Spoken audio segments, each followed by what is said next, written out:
But let's move on and talk about the 3 must-play Nintendo Switch third-party games. And this is following up on last week's segment, which was the 3 must-play first-party games. So kind of a recurring thing we have going on right now. And kind of our little asterisk here is we want to pick games that are the best on Nintendo Switch. So games that may be exclusive to Switch or multi-platform, but there's a reason that you should play them on Nintendo Switch above playing it on PlayStation or Xbox, whether that's for the handheld factor or just some other reason that really makes these games sing on Nintendo Switch. Seth did get back to us with his picks, and Seth said that his 3 favorite third-party games on Switch are Dragon Quest XI-S, Prince of Persia: The Lost Crown, and Minecraft, and he says he'll explain that one on a later episode. Honorable mention to Monster Hunter Rise. Even though I never finished it, it's the Monster Hunter that actually got me into Monster Hunter. So we'll hopefully hear more about Seth's picks on next week's show. But let's just go around here and shout out some third-party games. Kat, I'll start with you. Oh my gosh, I'm being put on the spot. Yes, Seth is 100% right about Dragon Quest XI-S being the best on the Nintendo Switch. So when the original Dragon Quest XI came out, the soundtrack was not very good. It was kind of tinny. There's a real MIDI element to it. And so just right off the bat, Dragon Quest XI-S fixed that with more of a fully orchestrated soundtrack and excellent. Also, it looks fantastic on the Nintendo Switch. I remember when the Switch came out, IGN attacks, I love it. When the Switch came out, it was widely considered to be below standard for the PS4. And obviously, Dragon Quest XI was a PS4 game, and it looks like a PS4 game to me.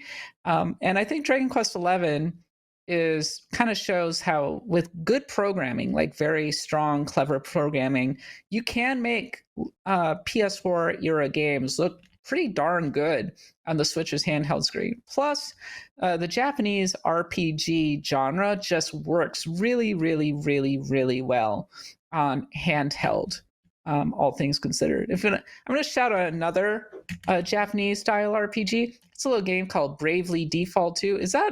That's not exclusive to the Nintendo Switch. That is exclusive. I don't think. That is a Switch exclusive. I thought it was on PC. Maybe it is. I'm pretty sure it's at least a console exclusive, at the very least. It rules. Go play it. I'll just throw out Unicorn Overlord then. A game that I have been playing. I'm still playing extensively. I was up until like midnight last night tinkering with my team. I'm like 50 hours in. At this point, I'm basically doing everything in that game. And I mean, you want to talk about a game that looks fantastic on the Nintendo Switch OLED from an artistic standpoint. The actual battles work so well in a handheld format. They go by really, really, really fast. And so this game just sings on the Switch. Basically, you can't go wrong with a tactics RPG on the Switch, is what I'm kind of trying to say. Yeah. No, I agree.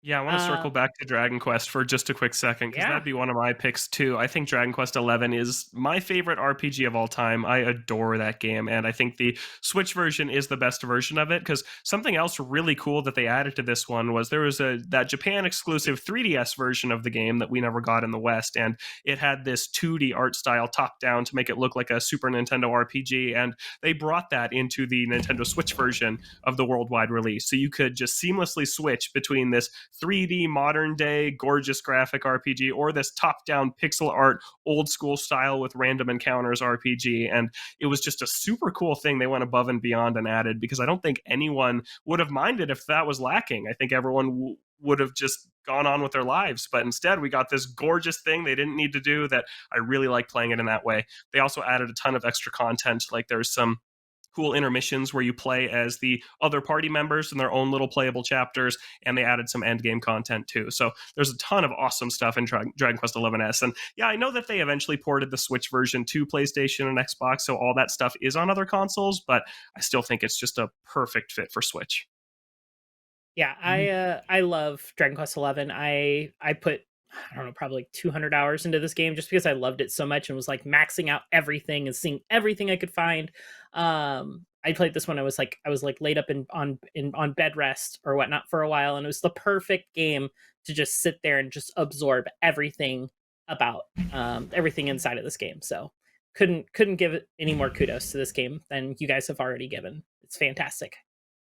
Jada, what are some of your other picks then for the best third-party Switch games? Ooh, so I'm gonna give a shout out. It's third party, but it's still Mario, and that's the Mario Rabbids Kingdom Battle and Sparks of Hope. These are fantastic strategy games. That the first one sold really well. The second one didn't sell as well, unfortunately, even though it is by and large a better game in all aspects.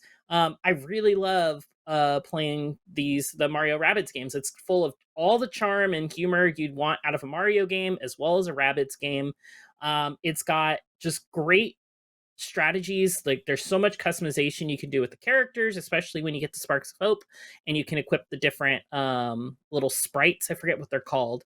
But you can equip all these different ones that change completely your play style based on what you can do or whatnot. Whether you want to make Peach into an actual tank and healer, you can do that with these different little equipments, or you can just make her full DPS. Like it's great.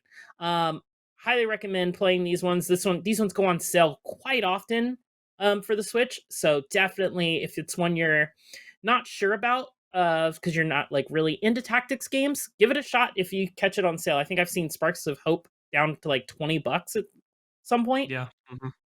But this one's great, and it's very fast for a strategy game.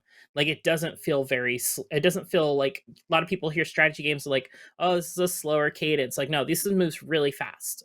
So go back in time 10 years, and I don't think anyone would believe you that this game exists. People didn't even really believe the leaks that this existed when this game leaked. This is such a wild crossover for how tight. It felt like an April Fool's joke.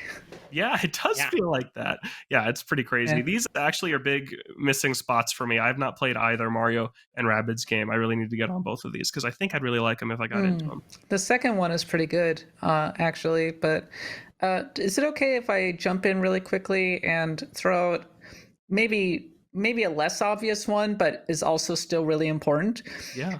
Stardew Valley, which I think in some ways made the Nintendo Switch. And here's why.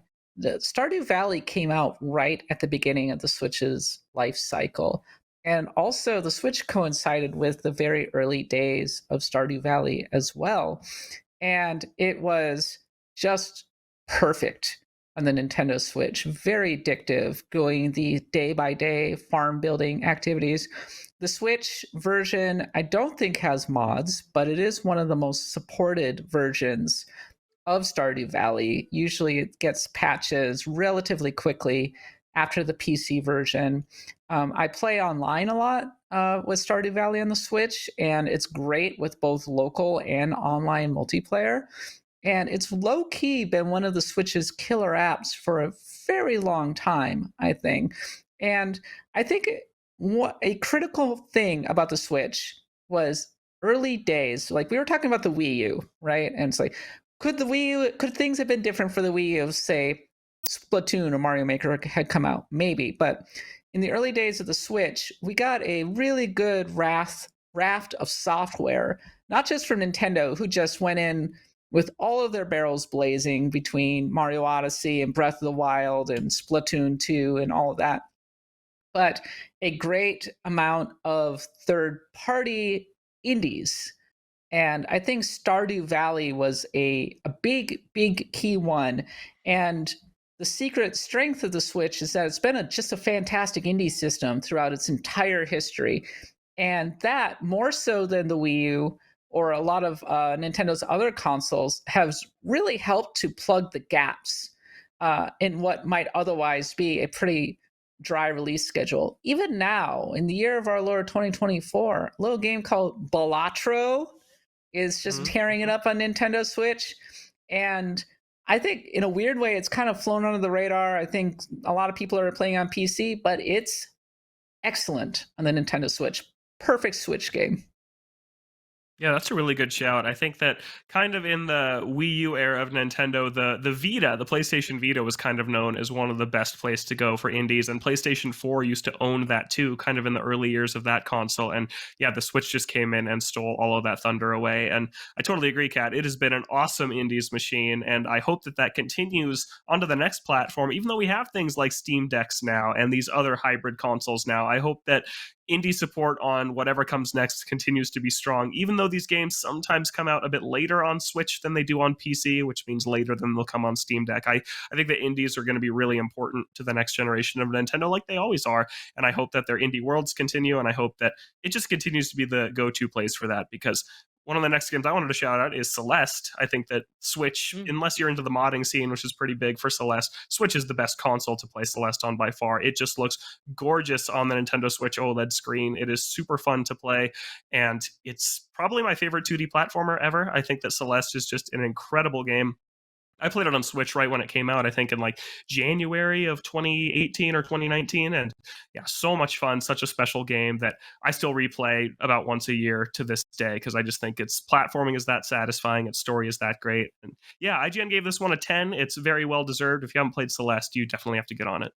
I know Kat's a big fan of Celeste. Yeah.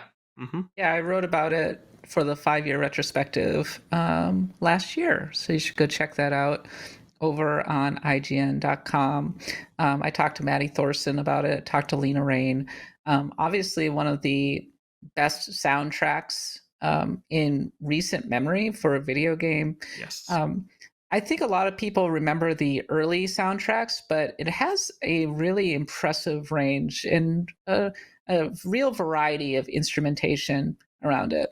And then, of course, we've seen the speedrunning community, and it's just one of the, I think it's the perfect evolution of the sort of Super Meat Boy formula and that kind of thing. Totally. Mm-hmm. Super high-end platforming and very, very clever and emotionally resonant. So it's a classic, no doubt about it. And it's a shame that Earthblade, which is their next game, got delayed recently. But it's one of those, take all your time you need. We'll be here when it's ready.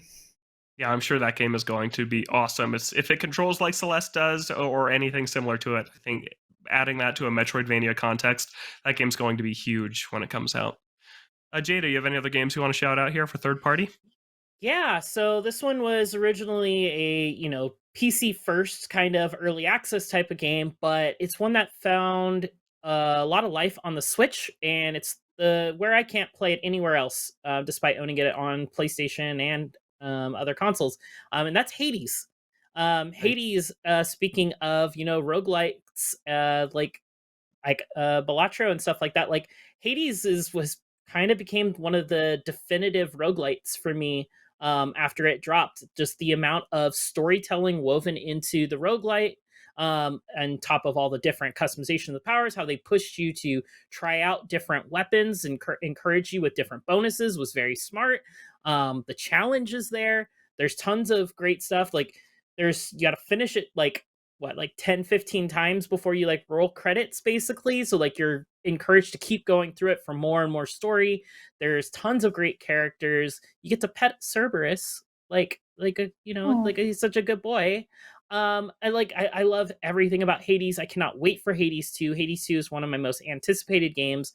I probably will be playing that early access on PC, since that's where it's going to drop first. Earlier, like this year is the supposed window for it. We'll see if that actually happens. I hope it does. But man, I love me some Hades. Kat, have you played Hades?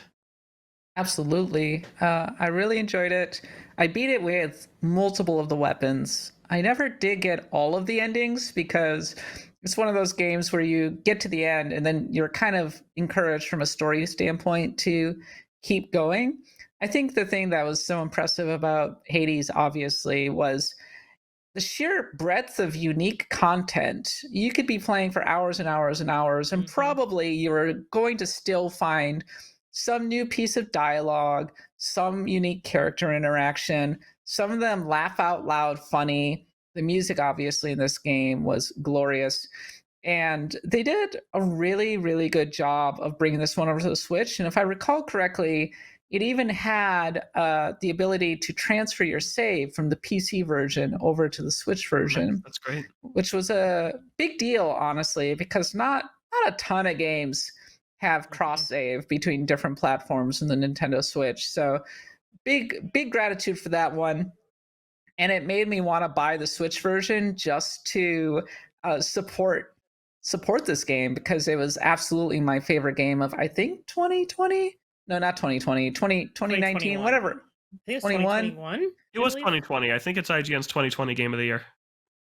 Well, Animal Crossing was up there too, so who can even say at this point? It was in that realm, 2019, 2020, but a really, really, really, really good game. So if I'm just like sitting here thinking, we're like, wow, I mean, there's so many games that I've just absolutely adored on Switch, especially the smaller games that are nevertheless beautiful, like Hollow Knight, things like that. Nice pick.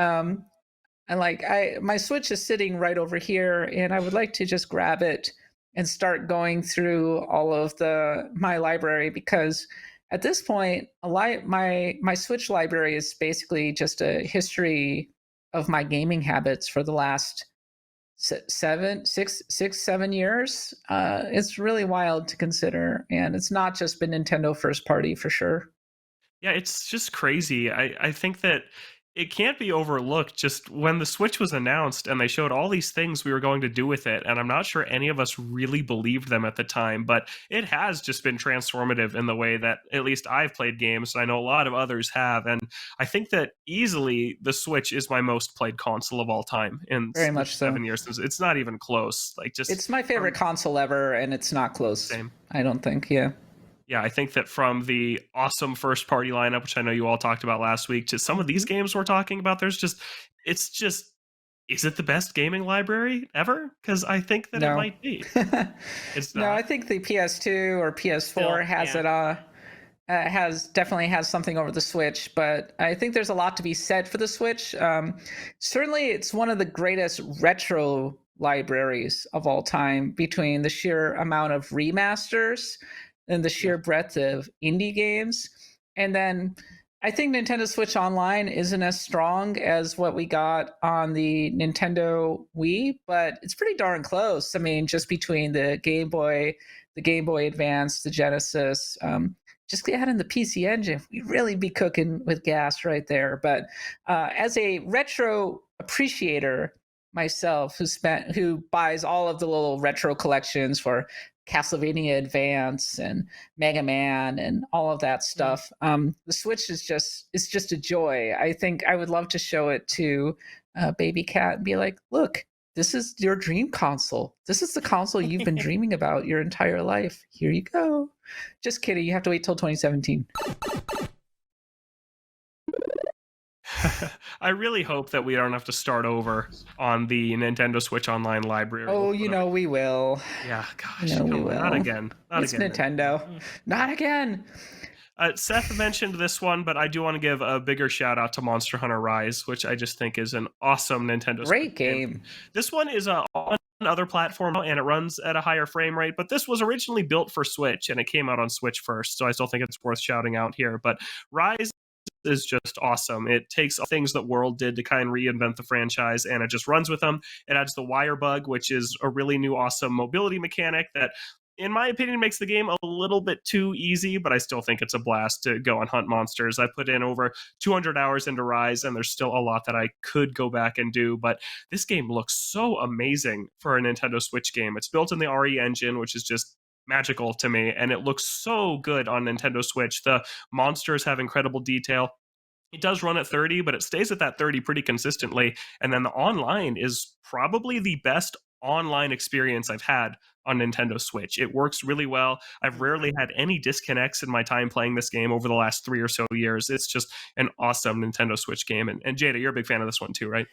I actually am not a huge fan of Rise. Oh, not a big Rise. Yeah, I love Monster Hunter. Rise Betrayal. is probably the one I've played the least out of all Monster Hunters. Like, I played through the campaign and I just kind of was done after that point, which is I've never had that with a Monster Hunter game before, where I just was like, all right, cool, I rolled credits.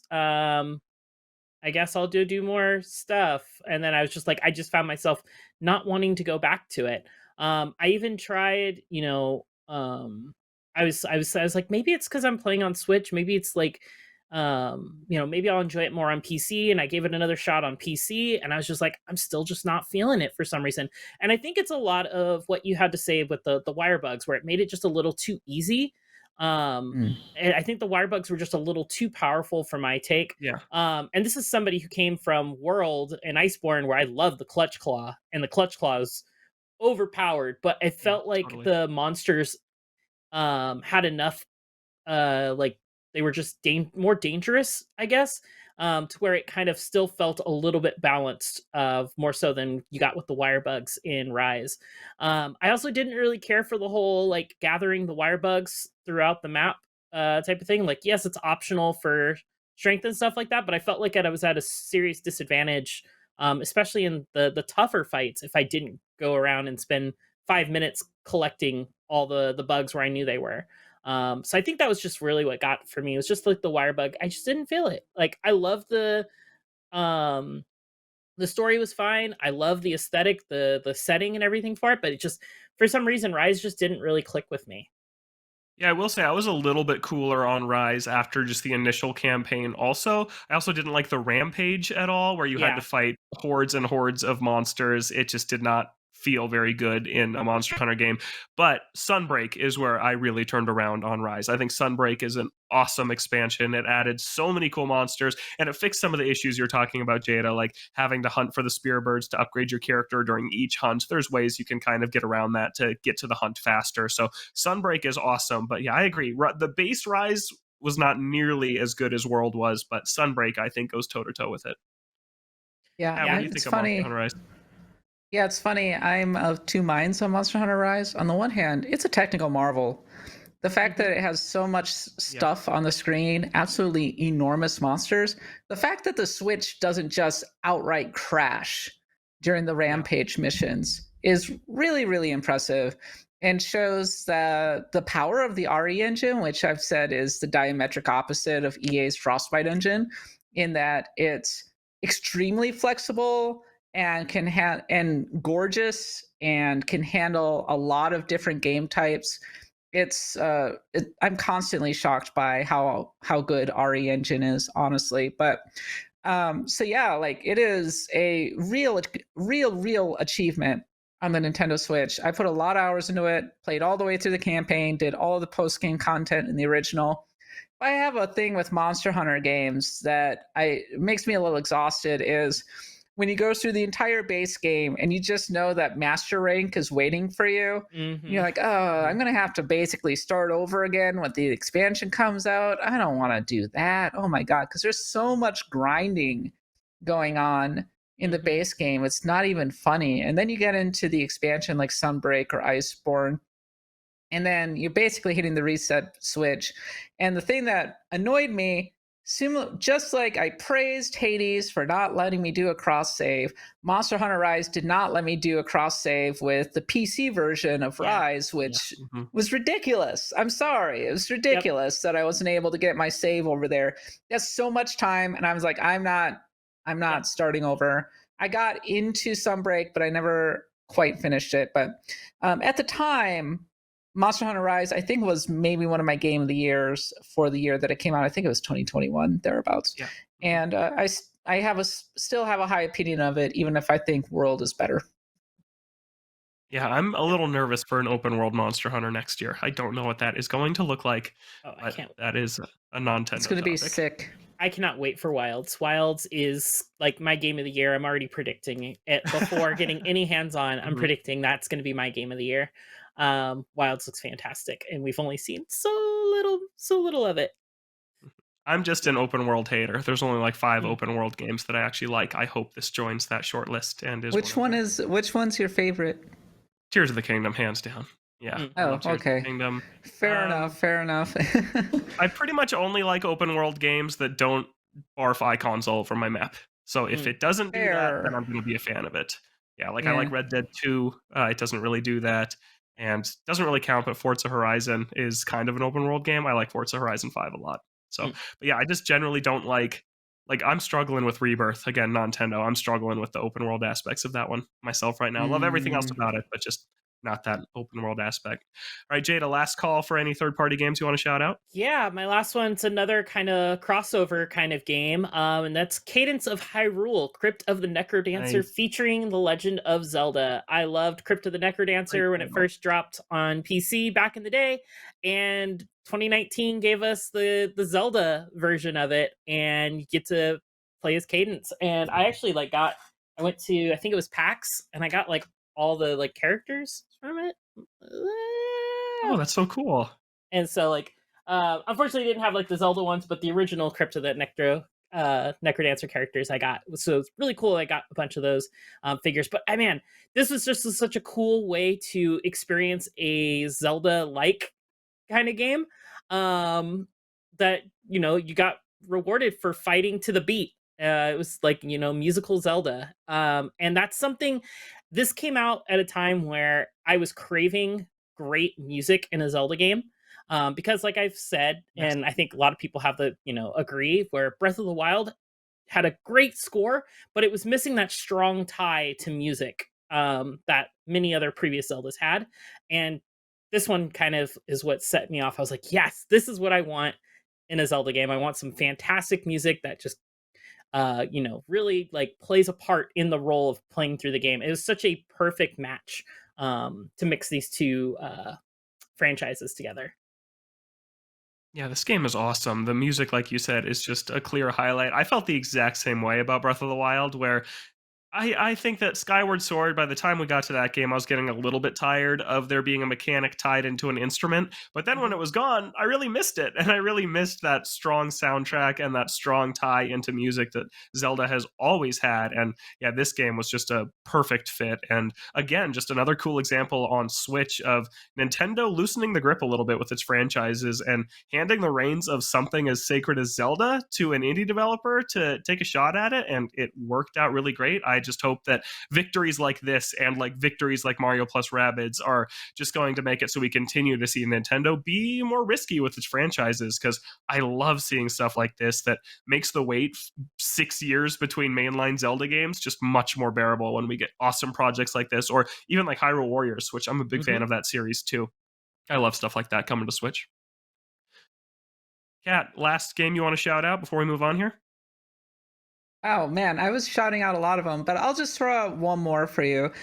Shovel Knight, very wisely. Shovel Knight got its start on the Wii U and 3DS. And it was part of Nintendo's indie initiative. And so when the Switch came out, Shovel Knight hitched its wagon, so to speak, to the Switch very early on and gave us the Treasure Trove collection, and also at the time the Spectre Knight expansion. I guess it was kind of a standalone sequel, came out, and the Spectre Knight was, I think, the best version of Shovel Knight absent the actual base game. If I were to actually recommend one version of Shovel Knight for somebody to play, I would actually maybe consider recommending the Spectre Knight game, because it's so much fun. The way that Spectre Knight moves and everything, really, really, really good. And it was a great early Nintendo Switch game that, as we were discussing, indie games look great on that OLED screen. So yeah, I'm just gonna shout it out. Yeah, Shovel Knight's awesome. I have only ever played the main campaign, Shovel of Hope, so I need to go back and play the other three because Shovel Knight is super, super cool. And then last one I'll shout out here before we move on. I've talked about it a million times, but Great Ace Attorney Chronicles is hands down one of the best third-party games on Nintendo Switch. So phenomenal. I won't. A lot of Capcom love. Yeah, there's so many great games on Switch. They've done awesome work on it. And then I also love Cuphead on Switch. I think on the OLED that one really, really shines. And Golf Story. Really impressive. That game looks so good, right? Yeah, it runs awesome on Switch. And the Delicious Last Course expansion is super hard and really, really fun. So yeah, Cuphead is super great. And then Golf Story was a fun one that got a lot of love early on in the Switch's life that I still to this day reflect very fondly on as an awesome golf RPG that was the Mario sports game that Nintendo's not making anymore. Golf Story is super cool. But those are our picks for the best third-party games on Nintendo Switch. What are yours? Leave them down in the comments below, and we'll talk about it. We'll see what you all like to play on Nintendo Switch.